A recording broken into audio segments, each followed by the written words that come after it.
Hey everybody, Mark Edward Lewis here with Cinema Sound. Today we're going to take a look at how to organize sound files in a generally good way so that you're not wasting time in post-production with your audio people, or money for that matter, having them have to sort through all your audio files when you can just submit those files to them in a super organized way that they're going to love and be great. So let's see what that's like. Here we go.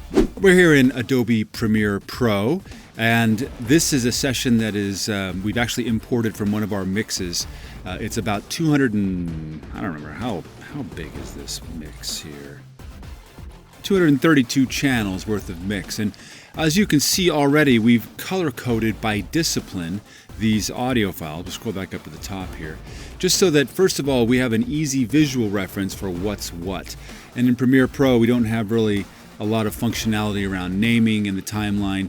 We do up here in the Adobe Audio Track Mixer, and we definitely do want to label each one of these tracks, because if you do any dynamic linking to Adobe Audition, these names will definitely come over, and that's super helpful. So, for us, dialogue, sound effects, etc.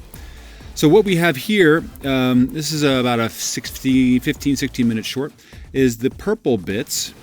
These are all dialogue tracks for us. So we know that immediately. And then because this is also a sci-fi show, just so you know, we've got lots of sound effects tracks all over the place. And we've colored those green, just so we always know where we are here. And as we continue going down, there's probably about 100 or 50 of those. And then here in this blue, these are all of our room tones and ambiances that we've inserted, which is cool.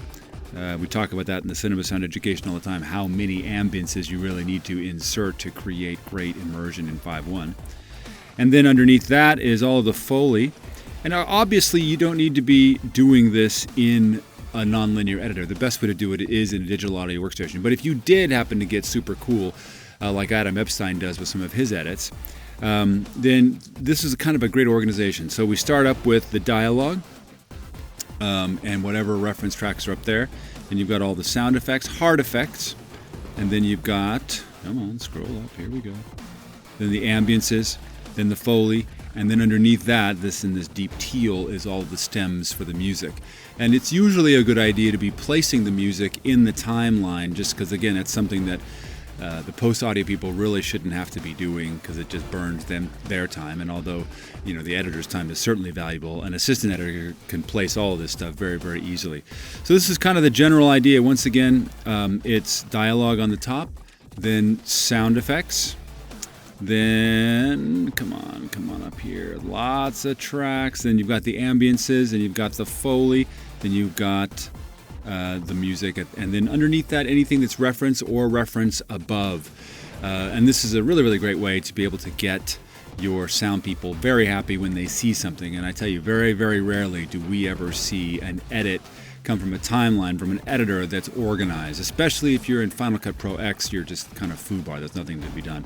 But if you're in DaVinci Resolve or Adobe Premiere Pro or one of these other editors that's very normal, you can do this and save a lot of time and money in post-production. So the general takeaway from this is get organized. You don't have to be organized while you're editing, but before you deliver stuff, definitely it helps. And it'll help for you whenever you have to do any cuts or additions or anything like that, to know where everything is in your audio spectrum. And even if you've got several dozen tracks, it is super helpful to be able to have that organization, color coding, and name nomenclature going across.